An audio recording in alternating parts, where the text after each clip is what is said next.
guru because there are gurus that are practicing Raganuga Bhakti and there are gurus that are practicing Vaidhi Bhakti.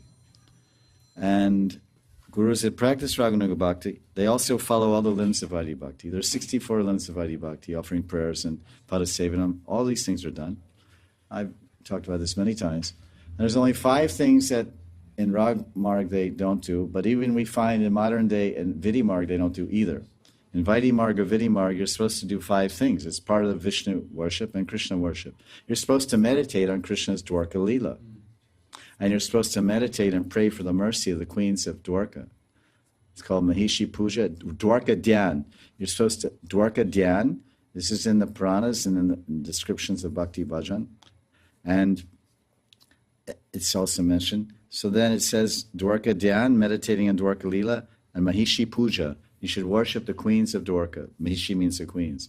Then you should do Nyas. Nyas means you touch your nose in different parts of your body and chant mantras when you do puja. We used to do these things because I did all this 1977.